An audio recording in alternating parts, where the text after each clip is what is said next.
Everyone, good morning সবাইকে। আজকে তোমাদের সাথে কিছু জিনিস শেয়ার করব। এখন তো আছে সোনামার বাড়িতে, আমি কদিন থাকবো। তো সোনামা আমার জন্য ওখান থেকে আমার প্রিয় কিছু জিনিস নিয়ে এসেছে, যেটা আমি খেতে খুবই ভালোবাসি। তো চলো কী নিয়ে এসছে তোমাদের দেখাই। এই দেখো এতগুলো চকলেটস, দেখাই এর মধ্যে কী কী আছে। এই একটা চকলেটস, যেটা আমার মানে ওখানকার জিনিসের মধ্যে আমার এই চকলেটটা সবচেয়ে বেশি ফেভারিট। এটা একটা, এটা একটা, এটা একটা চকলেট। এই যে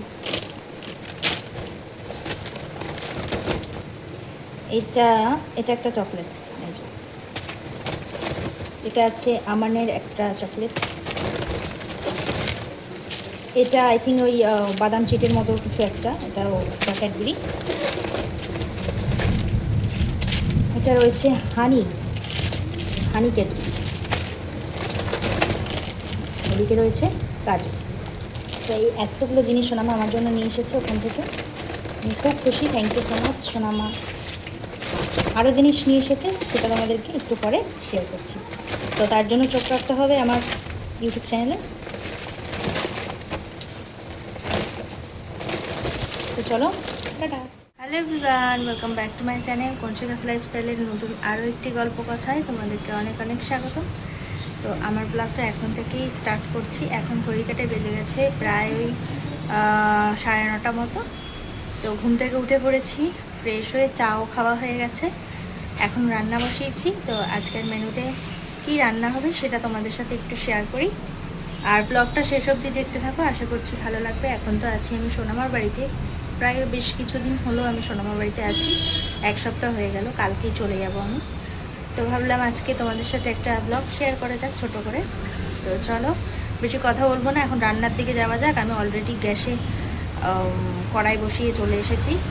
তো চলো এখন রান্নাঘরের দিকে যাওয়া যাক। আজকে সকাল সকাল উঠেই চলে এসেছি একদম সোজা রান্নাঘরের দিকে। তার আগে বলে দিই, এখানে চিংড়ি মাছ ম্যারিনেট করে রেখে দিয়েছিলাম, এখানে মশলাটাকে পেস্ট করে রেখে দিয়েছিলাম, আর আরেকটা প্লেটে আলু, পটল, টমেটো, পেঁয়াজ, লঙ্কা সমস্তটাই কেটে কুটে রেখে দিয়েছিলাম। কড়াই গরম করতেও বসিয়ে দিয়েছিলাম। তবে সোনামা বলল, সকালেই তুই চা বিস্কুট খেয়েছিস, এখন তো পুরো খালি পেট। তাই অনলাইন থেকে অর্ডার দিয়ে সোনামা আলু পরোটা আর আলুর দম নিয়ে এসেছিল। তারপর আর কি, আগে পেট পুজোটা সেরে নিই, তারপর রান্না বান্না করা যায়। তাই দুজন মিলে বসে পড়লাম ঝটপট করে খেতে। নিচের বাড়িতে থাকলে সংসারে অনেক রকমের কাজ লেগেই থাকে মেয়েদের। তবে আজ বেশ কয়েকদিন হলো আমি রয়েছি আমার বড় মাসির বাড়িতে। আমার বড় মাসি যেহেতু ইউএসএ থাকে, তাই ওখান থেকে বেশ কিছুদিনের জন্য আমাদের ইন্ডিয়াতে এসেছে। আজকে রান্নাটা আমিই করবো ভাবছি, সোনামাই করতো, কিন্তু আমি সোনামাকে বললাম কি, বিয়ের পর এই ফার্স্ট টাইম তুমি যেহেতু আমার হাতে রান্না খাবে, তাই একটু টেস্ট করে দেখো যে আমি কেমন রান্না শিখেছি। আর আমার সোনামা একটু পটল চিংড়ি খেতে খুব ভালোবাসে, একটু না ভীষণ ভালোবাসে, তাই ভাবলাম সোনামাকে একটু পটল চিংড়ি করে খাওয়ানো যায়। আর এইদিকে আমি আরেকটা গ্যাসে দেখো ডাল বসিয়ে দিয়েছিলাম সিদ্ধ করতে। আজকে বেশি কিছু রান্না হবে না, যেহেতু গতকাল খুব রিচ খাবার খাওয়া হয়েছে, তাই আজকে সোনামাকে বললাম একদম প্লেন রান্না করছি। আজকে রান্না হবে ভাত, ডাল আর পটল চিংড়ি। বেশ অনেকদিন হলো তোমাদের সাথে কোনো রকমের কোনো ডেলি ব্লগ ছাড়া হয় না, তাই ভাবলাম এখন যেহেতু ফ্রি আছি আর এখন যেহেতু সোনামার বাড়িতে আছি, তাই একটু ডেলি ব্লগ করা যাক।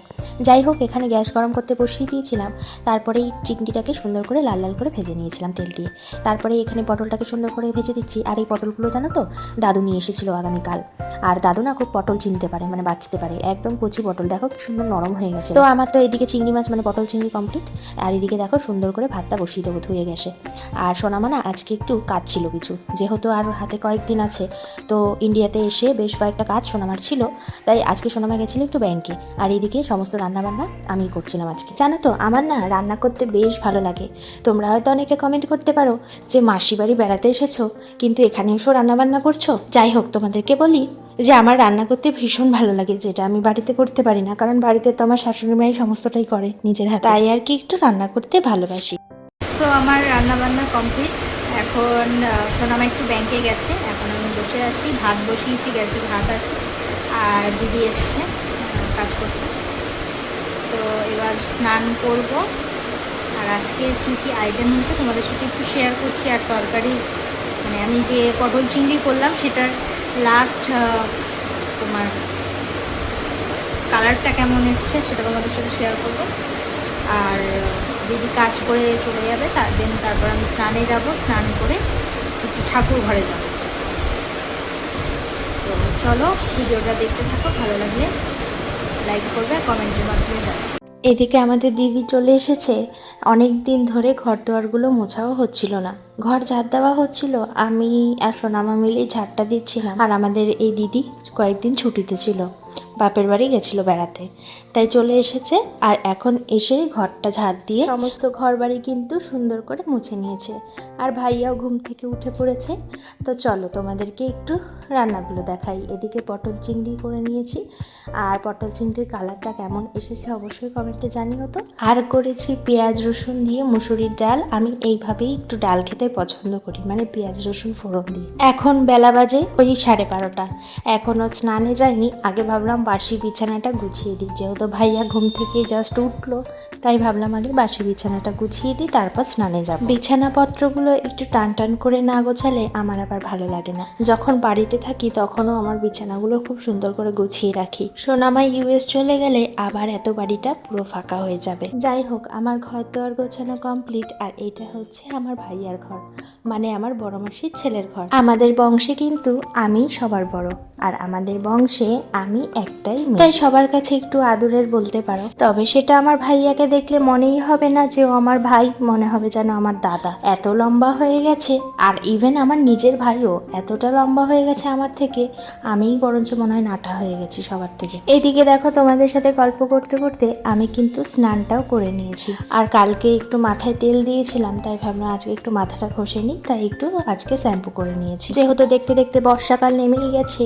তাই আজকাল ছাদে কিছু মেলতেও ভয় লাগে, তাই ভাবলাম একটু ব্যালকনিতেই মেলে দিই। এখন যতটুকু শুকানো শুকিয়ে যাক, তারপরে ঘরে গিয়ে নিয়ে ফ্যানের তলায় মেলে দেবো। কারণ আজকেও সকাল থেকে ভীষণ বৃষ্টি পড়ছে ঝমঝমিয়ে। আর সোনামা কিন্তু ঘরে চলে এসেছে সমস্ত কাজবাজ সেরে। আর সোনামাকে বললাম যে রোদ থেকে এসেছো, একটু রেস্ট নিয়ে স্নানে চলে যাও। খাওয়া দাওয়া তো হয়ে গেছে, এখন ভাইয়ার ঘরে আছি। আর সব কোক খেয়ে নিয়ে এইটুখানি কোক রেখে দিয়ে যাওয়া যাবে।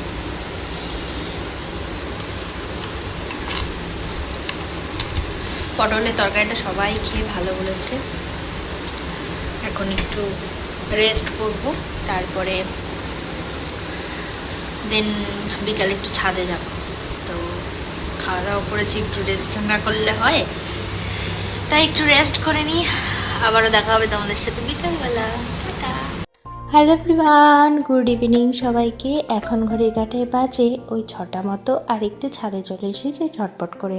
ওয়েদারটা কিন্তু কেটে গেছে, তাই ভাবলাম একটু ছাদে এসে জামা কাপড়গুলো শুকিয়েছে কিনা দেখেও নিই, আর একটু পায়চারি করে নিই ছাদে। যখন নিজের বাড়িতে থাকা হয় তখন মনে হয় দিনগুলো যেন কাটছেই না, কিন্তু কারোর বাড়ি যখন বেড়াতে আসা হয় তখন মনে হয় যেন কত তাড়াতাড়ি দিনগুলো কেটে গেল। মনে হয় আর একটু থেকে গেলে বোধহয় ভালো হতো।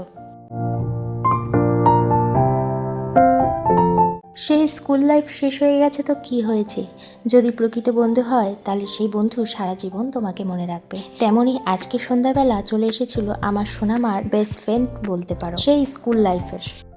আমাদের বাড়িতে একজন গেস্ট এসছে, সোনামার স্কুল ফ্রেন্ড, তাই এখন সন্ধ্যাবেলা সবাই মিলে আড্ডা দিচ্ছি। আর এখন গরম গরম চা খাবো সবাই মিলে, দেন তারপরে পরে কি করব সেটা তোমাদের সাথে পরে শেয়ার করব। তো চলো এখন চাটা খেয়ে নিই।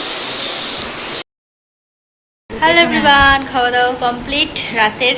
এখন সবাই মিলে বসে আমরা একটু গল্প করছি, যেহেতু কালকে আমি বাড়ি চলে যাব। মনটা খুব খারাপ হচ্ছে। সোনামা সোমবার ফ্লাইট, সোমবার সোনামা বেরিয়ে যাবে। তো আবার কবে দেখা হবে, আবার অনেক দিন পর দেখা হবে। তো আমরা এখন সবাই গল্প করছি, এই তো আজকের মতো ব্লগটা এখানে এন্ড করছি। আবারও দেখা হবে কোনো একটা নতুন ব্লগ নিয়ে তোমাদের সাথে। তো সবাই ভালো থেকো, টাটা, গুড নাইট।